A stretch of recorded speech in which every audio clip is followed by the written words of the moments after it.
তাসলিমের মাহিবুল শেখকে।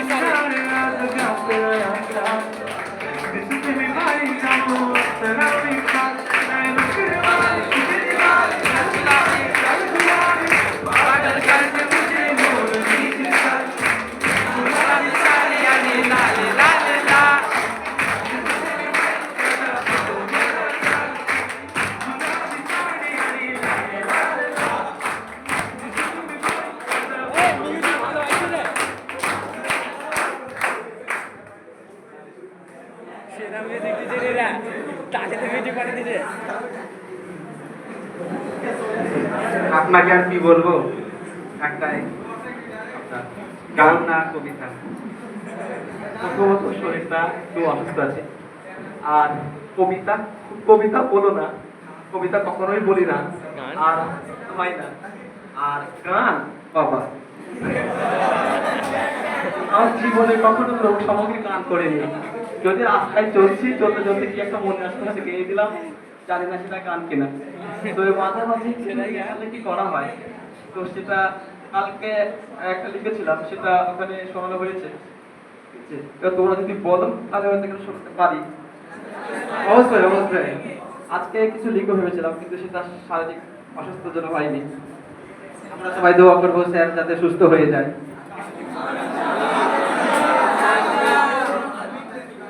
ঠিক আছে ঠিক আছে, না না ঠিক আছে, না না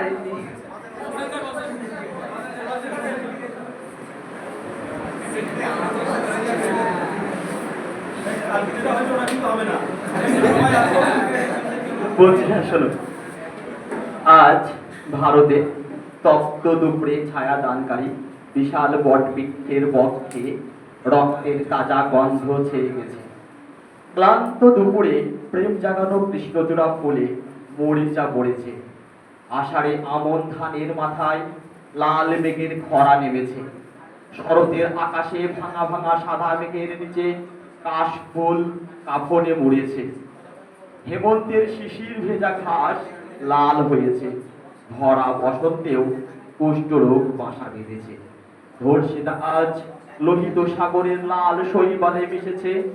ধর্ষকের মূল ভূমধ্য সাগরের গভীরে ডুবেছে। রাজনীতি আজ হিংস্র শকুন ও হায়েনার ভাগারখানায় রূপ নিয়েছে, যেখানে রোজ নতুন নতুন স্বাদের তাজা রক্তের নরনারীর আনাগোনা লাগে। ধর্মের নগরীতে দেশ ছেয়ে গেছে। ভরা দুপুরের সূর্যে আমাবস্যার নীল চাঁদ জেগেছে।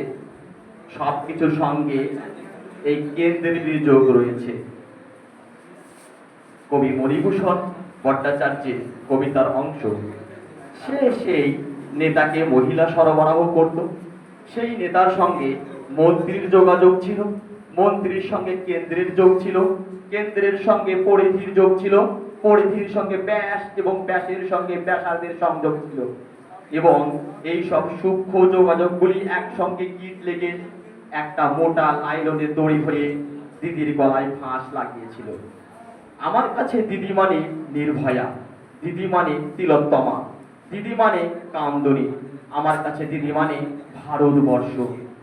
আজ এই তোমাদের অর্থাৎ তোমাদের মতো ছাত্র ছাত্রীদের এই দেশের প্রয়োজন। তোমরা বৈশাখী হয়ে এসে দমকা হাওয়ায় লন্ড ভন্ড করে দাও যত এলোমেলো। তোমরাই পারবে অত্যাচারিত শাসককে মৃত্যুর নগ্ন বমি করাতে। তোমরাই পারবে রক্ত বমির কালো আয়নায় স্বচ্ছ সবুজে ভরা দেশ জনসম্মুখে তুলে ধরতে। Thank you. খুব সুন্দর হয়ে গেছে, আপনাকে অসংখ্য ধন্যবাদ। এর জন্য কিছু প্রশ্ন? হ্যাঁ বলো স্যার, আপনার ফেভারিট সিঙ্গার কে?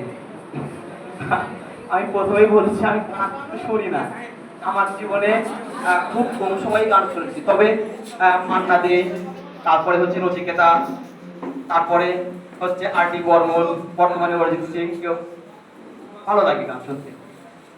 তাহলে মান্নাদের একটা লাইন হয়ে যায়, আমি জানি না তখন ওই গান বলগার মধ্যে বলছিল।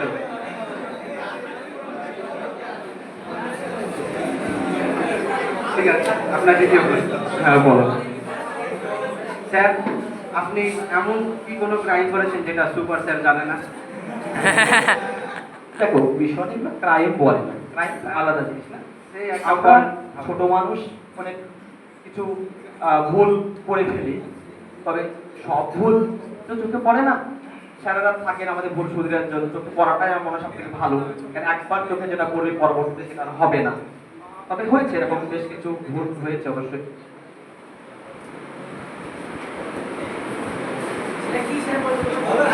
স্যার বলেন। এরকম তো অনেক কিছুই আছে। হালকা টাক। একদিনকে আমার, এটা দুদিনই ঘটনা ছিল। একদিন আমার মানে ভান করেছি যে আমি প্রথমটা বলে আগে। প্রথম যেদিনকে ভান করি সেদিনকে তাকে বলছি, স্যার আমার খুব জ্বর, আমি এ পারবো না তা পারবো না। ঠিক আছে স্যার, বেশ শুনলো। পরের দিন সকালবেলা এবার আমরা ওই একাডেমি মানে খেলতে যেতাম। তো এবার সবার আগে উইকেটে আমি নামছি।